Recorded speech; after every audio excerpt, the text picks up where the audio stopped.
What's up, guys and gals? Not working on a car today. So we actually have a Grasshopper 335 with a big block in it. Big 35 horse Vanguard. And we have a hydraulic leak, as you can see. So actually going to go through pulling those two hydraulic lines off and replacing them. So let's get to work. First things first is this rear panel. There's one of these on either side. It goes right there. So go ahead and pull those off on each side. And then they're kind of a bear with this cross in there, but it just pulls right out. Okay, and with that off, we actually have access to the clutch here, and then part of the belts and everything too. That side's actually good, so we're not touching those. We're just complete with this side. So I'm actually going to take this wheel off and we'll grab it. Alright, so there's some of your locally grown lettuce. If you're, inkling, go ahead and eat some of that. So I'm going to go ahead and grab these two hoses out of our boxes, and I'll be right back. So there's our new hoses. I'm going to go ahead and blow that off the air gun, and I'll be right back.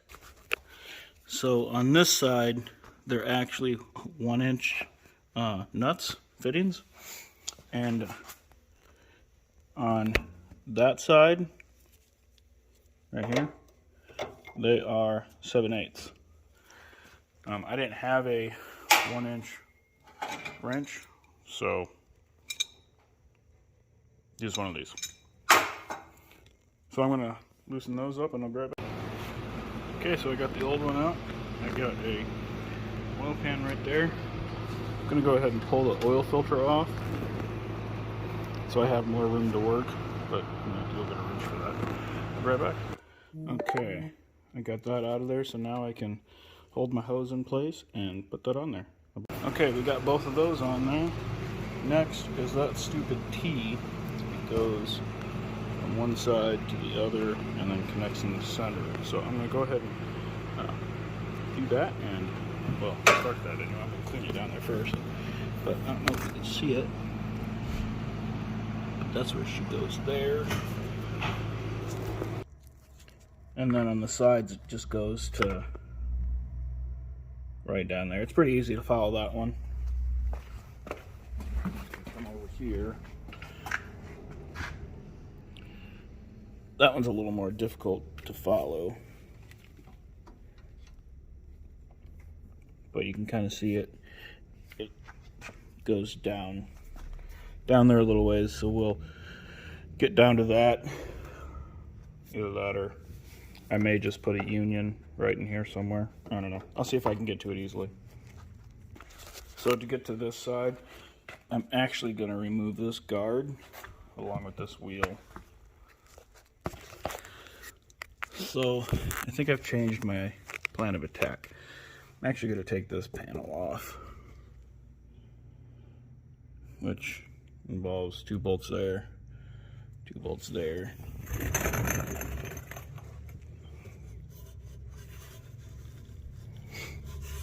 And feels like that's all. So I'll find out and I'll keep you updated. Okay, so I pulled this panel off because I found leaking right there pretty good. So I think it was actually coming out of this guy right there. I don't know how that got loose, but it is. So I'm gonna go ahead and tighten that up, clean this up right here. It's obviously been leaking for a while, so go ahead and get that taken care of. This panel is held on by 4 13s and 2 14s. So we have 2 13s on here, 2 13s right there, and 2 14mm right there. So I'm going to go ahead and tighten that up. That's actually the hydraulic release, so you can freewheel this bad boy. There's one on each side. So right there is also, that's the other end of this hose, and that hose clamp is loose. So that's where our leak is coming on this side. So we'll go ahead and change this clamp out and put the new T-hose on here on both sides and call it a day. Okay, so I was actually wrong. We have one hose down there, and then it comes over here on this side too.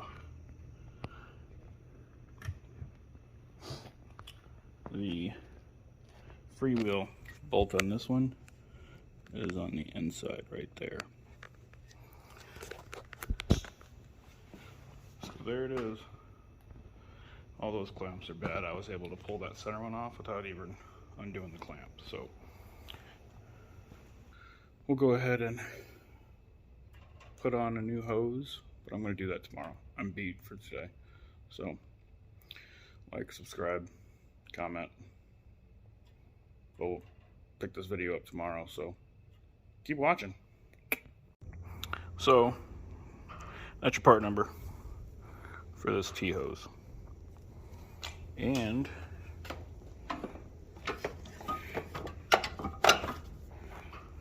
more or less she goes from this over to that side. I got some new clamps for it because the other one, the spring clamps suck.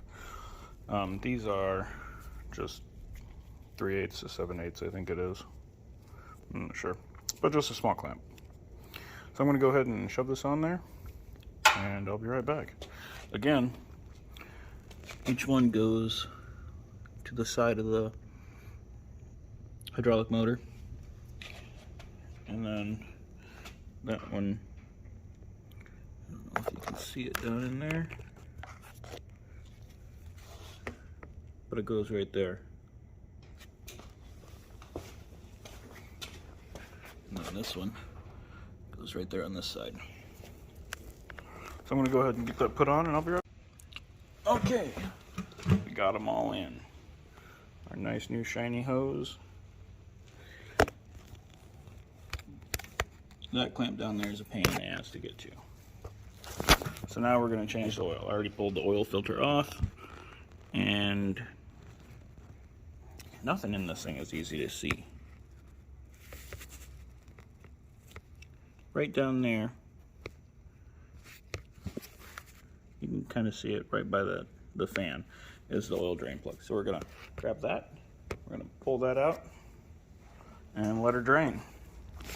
Okay, so this is the hydraulic oil and the part number and the cost a couple years ago.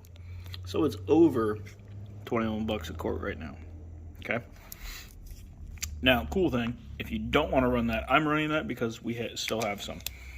I've ordered Mobil 1 1550 oil, and will work in these hydraulics. This is your hydraulic oil filter number. This is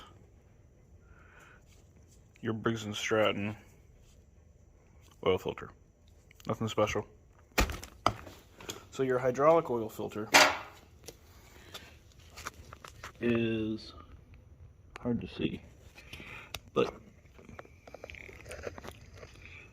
it's right down there. So the way you get to that is right there. So you come through the bottom, pull this plate off right here, this one, and you can get right up in there. So I'm going to go ahead and get this back up in the air now that the oil is done draining, and yeah, I'll be right back. Okay, so obviously right here is your oil fill, and right there is your hydraulic fill. I didn't change the filter, we just changed this not too long ago, so I added 2 quarts of hydraulic fluid, and this 35 horse Briggs takes roughly 2 quarts of just SAE 30 weight oil. So I'm going to put my back cover back on. There's my new hose. Well, we got this repair done. It's kind of a pain in the butt, but once you get it done, it's easy to do again. But go ahead, like, subscribe, comment, share us, shout us out. Deuces, everyone.